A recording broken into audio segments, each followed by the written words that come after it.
Tuhan bersamamu. Dan bersama rohmu. Inilah Injil suci menurut Yohanes. Dimuliakanlah Tuhan.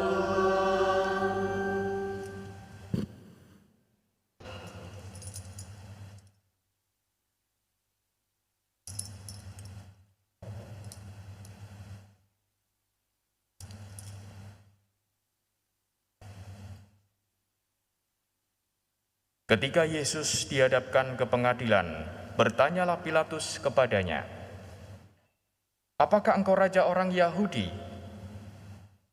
Jawab Yesus, "Apakah engkau katakan hal itu dari hatimu sendiri, atau orang lain yang mengatakannya kepadamu tentang aku?"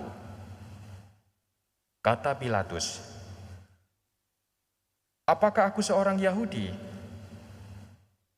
Bangsamu sendiri dan imam-imam kepala yang telah menyerahkan engkau kepadaku, apakah yang telah engkau perbuat?"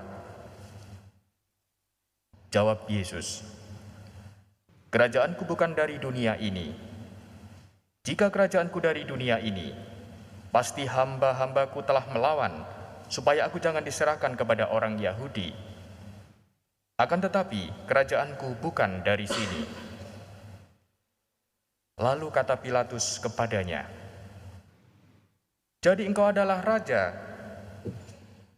Jawab Yesus, "Engkau mengatakan bahwa aku adalah raja. Untuk itulah aku lahir, dan untuk itulah aku datang ke dalam dunia ini, supaya aku bersaksi tentang kebenaran. Setiap orang yang berasal dari kebenaran mendengarkan suaraku." Demikianlah sabda Tuhan. Terpujilah Kristus.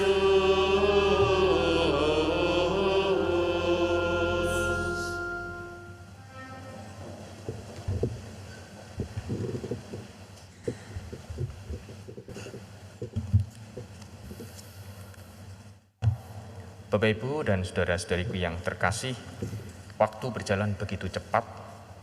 Dan hari ini adalah hari Minggu terakhir masa biasa. Kita memasuki semacam masa yang baru, yaitu di mana diawali dengan Hari Raya Kristus Raja Semesta Alam.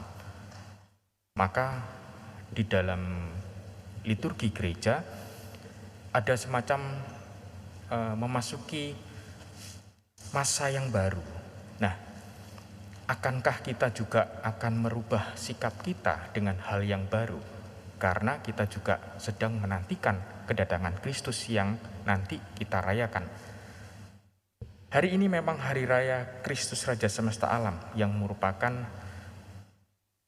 bagi gereja itu dimaknai sebagai masa di mana memasuki masa Advent.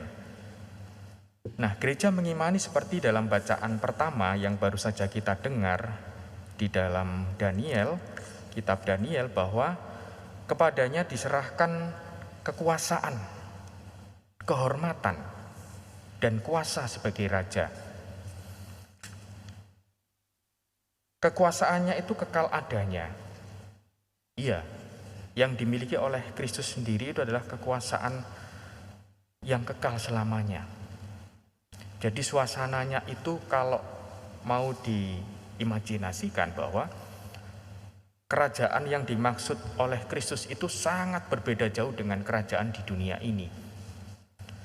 Lalu juga dilanjutkan dalam bacaan kedua yang dimana dikatakan dalam kitab Wahyu bahwa Dia adalah Alfa dan Omega, yang kini ada, awal dan akhir yang kini ada, yang dulu sudah ada dan yang tetap ada, yang maha kuasa. Ini dalam banget maknanya. Dia adalah Alfa dan Omega, awal dan akhir, yang kini ada, yang dulu sudah ada, dan yang tetap ada, yang maha kuasa. Berarti apa? Berarti Tuhan selalu menyertai kita. Tuhan selalu beserta kita. Jadi Tuhan kita itu bukan Tuhan yang menghilang, atau istilahnya anak muda itu Tuhan kita itu suka ghosting. ya, menghilang seperti kalau pacaran yang nggak jelas ngambang itu ditinggal. Enggak, Tuhan kita enggak seperti itu. Tuhan kita itu selalu menunggu kita, selalu menyertai kita. Karena di dalam kitab Wahyu dikatakan demikian dalam bacaan kedua. Awal dan akhir, yang dulu sudah ada dan yang tetap ada. Nah ini, saudara-saudariku yang terkasih, ketika di dalam bacaan pertama dan kedua menunjukkan bagaimana konsep suasana kerajaannya Kristus, maka di dalam bacaan Injil kita bisa melihat bahwa kisah di mana masa lalu, yaitu raja di masa lalu itu, pada zaman itu dikaitkan memang dengan kekuasaan, ya, kekuasaan, kemewahan. Ya, kalau Anda pernah lihat film Passion of the Christ, Anda tahu sendiri bagaimana tampilan Pilatus, bagaimana kaum Farisi, ahli Taurat. Dia itu ya menunjukkan kekuasaan, kemewahan dengan membawa tongkat, dengan atribut-atribut yang berkilau, emas, hal-hal yang berharga. Itu memang ditampilkan oleh seorang raja, menunjukkan kewibawaan. Tetapi dalam rangkaian peristiwa yang penangkapan Yesus ini, Pilatus sebagai pejabat pemerintahan Romawi sebenarnya tidak ingin juga. Dia sebenarnya nggak tahu menahu tentang persoalan itu. Dia nggak mau terlibat. Kalau Anda baca dalam bacaan Injil, Pilatus itu tidak ingin terlibat dalam urusan internal agama zaman itu. Tetapi dia dipaksa untuk memutuskan karena dia adalah raja. Dia dipaksa untuk memutuskan seorang yang sebenarnya tidak bersalah. Tetapi dalam proses keputusan itu, Pilatus dan Yesus berbicara secara personal. Nah, pembicaraan personal inilah yang bisa kita tangkap nantinya.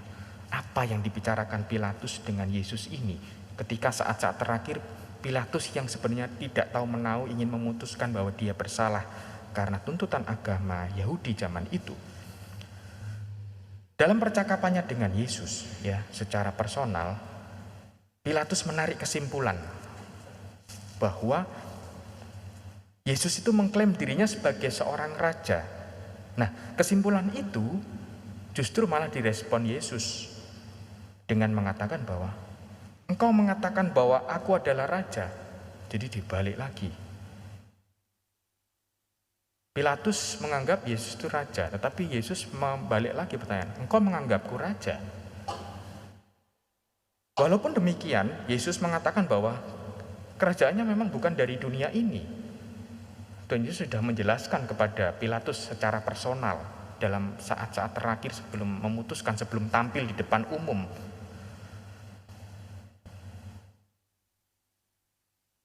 Yesus mengatakan bahwa kerajaanku bukan dari sini. Tetapi masih belum paham Pilatus ini apa yang dimaksud kerajaanku bukan dari sini. Karena gini, karena kalau kerajaannya dari dunia ini, kerajaan Tuhan Yesus dari dunia ini, ya tidak mungkin Tuhan Yesus diserahkan kepada orang Yahudi. Tidak mungkin. Dan bahkan dikatakan dalam bacaan Injil bahwa kerajaanku bukan dari dunia ini, jika kerajaanku dari dunia ini, pasti hamba-hambaku telah melawan. Iya, ternyata ketika ditampilkan di depan umum mengenai persoalannya Yesus, nggak ada yang berani membela kan? Tidak ada. Nah inilah yang dimaksud konsep kerajaan yang dibawa Tuhan Yesus. Bukan yang diagung-agungkan, dimegah-megahkan dengan membawa kekuasaan, kemewahan, tidak. Tetapi disinilah Tuhan Yesus ingin memberikan semacam konsep kerajaannya, yaitu adalah kerajaan yang dimana isinya adalah kebenaran. Maka Tuhan Yesus dan Pilatus berbicara soal filsafat yang begitu dalam. Pilatus juga berkata, apa itu kebenaran? Tuhan Yesus menunjukkan bahwa ya aku iki kebenaran. Dan Tuhan Yesus sendiri juga mengatakan di dalam Yohanes di perikop sebelumnya bahwa akulah jalan kebenaran dan hidup. Tidak ada seorang pun yang datang kepada Bapa kalau tidak melalui aku. Wis iki jelas sekali bahwa Tuhan Yesus itu adalah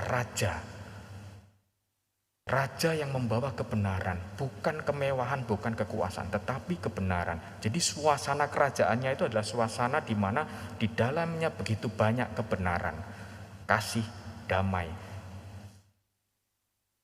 Dan Yesus setelah menyatakan kebenaran melalui dirinya, dia mengulang lagi kepada Pilatus bahwa bukan dari dunia ini. Yang jelas Pilatus sebagai seorang, ya mungkin dia seorang raja tapi juga awam ya, pada waktu tidak begitu mendalami. Wong iki aneh wong iki. Padahal wis dituduh, difitnah, tapi kok sih tetap bertahan, tetap bersikukuh kepada apa yang dia pikirkan. Khususnya Tuhan Yesus itu sudah mengikuti rencana keselamatan. Makanya dia berbicara dengan Pilatus lebih dalam soal kebenaran itu. Nah, disinilah ketika Tuhan Yesus menyatakan bahwa dirinya kebenaran kepada Pilatus, maka kita bisa menangkap apa yang harus kita terima di dalam sabda Tuhan hari ini, yaitu soal bagaimana Kristus sendiri adalah Raja kebenaran itu, dan dirinya memang mengorbankan dirinya, mengorbankan seluruh hidupnya karena demi rencana keselamatan Allah yang menuju kebenaran itu. Maka dari itu Tuhan Yesus mengajak kita supaya setiap orang yang percaya, kita ini kumpulan orang-orang yang percaya.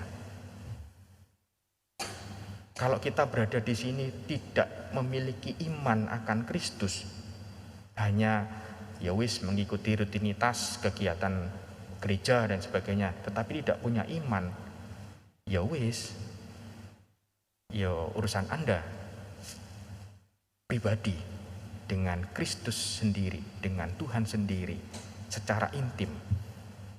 Maka dari itu hari ini kita diajak untuk mempertajam lagi iman kita ini, kepercayaan kita ini bahwa Kristus adalah Raja kebenaran itu.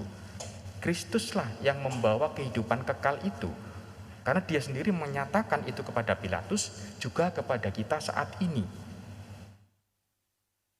Untuk itu saudara-saudariku yang terkasih, jika kita menerima kerajaan Kristus sebagai kebenaran hidup kita, yaitu memperoleh kehidupan kekal, maka menjadi pertanyaan bagi kita, maukah kita menerima kebenarannya? Maukah kita mengakui kebenaran Kristus? Ketika kita menerima Yesus sebagai Raja kebenaran, berarti mengizinkan Tuhan dan kebenarannya memerintah dalam hidup kita. Nah, kalau mengizinkan kebenaran Tuhan di dalam hidup kita, maka kita akan selalu dirajai oleh kebenaran itu. Allah selalu merajai hidup kita, maka keseharian kita itu akan tampak selalu menuju kepada kebenaran itu. Kebaikan, ya, contoh nyatanya adalah murah senyum, ramah, kemudian mudah mengampuni, kemudian tidak menjadi semacam orang yang membawa kejelekan orang lain, tetapi membawa kedamaian, karena dirinya sudah dirajai oleh kerajaan Kristus itu, yaitu kebenaran. Maka dari itu saudara-saudariku yang terkasih, dengan adanya Hari Raya Kristus Raja Semesta Alam ini, kita semakin diperbaharui iman kita akan iman kepada Kristus sendiri, yaitu Raja kebenaran. Dan semoga kita bisa menerima Yesus di dalam hidup kita, yang mengarahkan kita kepada kehidupan kekal sendiri. Berkat Tuhan senantiasa menyertai kita semua. Kita hening sejenak, kita merenungkan sabda Tuhan.